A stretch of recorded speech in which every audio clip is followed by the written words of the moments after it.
welcome to a special bonus episode of Disney Movie Investigation. If this is your first time watching, welcome to the show. This is an ongoing bonus series as we take a look at the TV shows that we remember growing up. On this episode, we are going underneath the sewers of New York as we take a look at the original Teenage Mutant Ninja Turtles. And if you are enjoying these episodes, I would ask that you please hit that subscribe button. That way you'll be notified with each new episode. Now, sit back and enjoy this special bonus episode of Disney Movie Investigation. So like I said, today we are covering the Teenage Mutant Ninja Turtles. This is based on characters created by Kevin Eastman and Peter Laird. It aired on syndication and on CBS. The production company was Fred Wolf Films, and it aired from December 14th, 1987 to November 2nd, 1996. In terms of how the show got started, in 1986, comic creators Kevin Eastman and Peter Laird had 2 years of success from their independent comic Teenage Mutant Ninja Turtles. At the same time, licensing agent Mark Friedman was introduced to the property and would go on to make a pitch to California toy makers Playmates for a line of Ninja Turtle toys. Playmate would request that a television deal be acquired first to help promote the series, and after a 5-episode premiere, they would go on to release their first line of action figures. David Wise and Patty Health would write a 5-episode miniseries, and this would air as a special 5-episode premiere.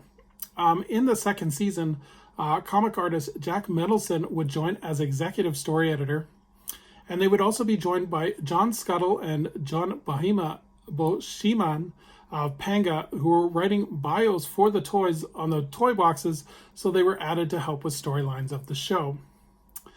The animation would be shipped overseas by Japanese company Toei Animation, and the first 5 episodes actually cost just over $2 million. Casting would take place in Los Angeles, and voice recording would take place as a single group, as opposed to the regular where they would do the voice recording with individual actors.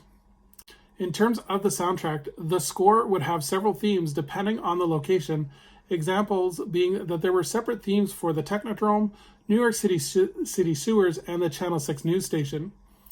The soundtrack would be composed by Dennis Challen Brown, and the theme song was written by Chuck Lorre. In terms of the vocal cast, so we have Cam Clark, who provides the voice of Leonardo. Barry Gordon provides the voice of Donatello. Rob Paulson provides the voice of Raphael. Townsend Coleman provides the voice of Michelangelo. Peter Renaday provides the voice of Splinter. Renee Jacobs provides the voice of April O'Neil. James Avery provides the voice of the Shredder. Pat Fraley provides the voice of Krang. Cam Clark would double up as the voice of Rocksteady, and Barry Gordon would double up as the voice of Bebop.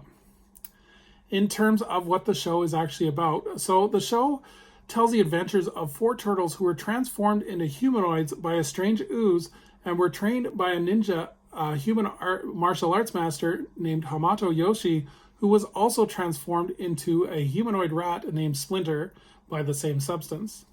Together, they, with the intrepid reporter April O'Neil, they fight against the threats against New York City from the mighty Shredder and the notorious Krang. In terms of the legacy of the show was released on various VHS compilation series as well as complete season DVDs. The characters would also be featured on various video games on several platforms, including Super Nintendo, Nintendo, and Sega Genesis, and Game Boy as well. And of course, there were the various toys and merchandise. The Ninja Turtles were huge. This was a huge series. Everywhere you could go, there were Ninja Turtle costumes, Ninja Turtle t-shirts, toys, everything. So everything that could have a Ninja Turtle slapped on it was created.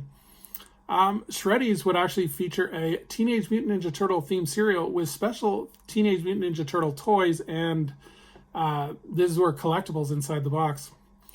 Chef Boyardee would release a canned pasta with Ninja Turtle shaped pasta, and the Turtles would go on tour, as they would have a concert tour held in 1990 which featured the Turtles playing in a band. It was sponsored by Pizza Hut, and the tour would premiere at Radio City Music Hall, and it would lead to as well a pay-per-view event and a separate soundtrack being released. The Ninja Turtles also had a short-lived Disney live-action show in Disney MGM Hollywood Studios, and these featured the Turtles and April O'Neil, and they, of course, would do meet and greets after the show. There have also been several Teenage Mutant Ninja Turtle-themed roller coasters. The TMNT Shellraiser and the Shredder were located at America Dream Meadowlands in East Rutherford, New Jersey. And the TMNT Shell Shock was a roller coaster that was located in the Mall of America in Minnesota, along with the Shredder Mutant Masher, which was a pendulum ride. So memories of the series. I really loved this show as a kid. This was kind of my go-to after-school show. Every afternoon after school, I would come home and watch Turtles. And it was actually used as kind of an incentive. So if I was misbehaving in school, I was told, all right, no Ninja Turtles tonight. So you could tell how much I like the show. I like the character. Everyone has a favorite turtle. Mine is Raphael. I always like that sarcastic humor. I also like how the story does continue from episode to episode. Things that happen in one episode will carry over to the next, which I liked. A lot of the cartoons at the time is episodes were their own kind of like mini thing, and there would be no follow-up from episode to episode. But this was totally different. This was like almost like a mini movie, especially those first 5 episodes. The show is available on DVD, as well as certain episodes can be streamed on Paramount Plus. So I definitely recommend, if you haven't seen this for a while, it is definitely what I think is one of the best Ninja Turtle series out there. It's the original. It's the one that started it all. So definitely recommend it. So thank you so much for joining us here on this bonus episode of Disney Movie Investigation. If anyone would like, please leave a comment below on what their favorite memory of the original Teenage Mutant Ninja Turtles. I would definitely invite you to leave a comment below. And as we look forward to our next bonus episode, we're going to be looking at a Disney Channel original series as we take a look at the original Proud Family. So until next time, I hope you have a magical day, and we will see you real soon.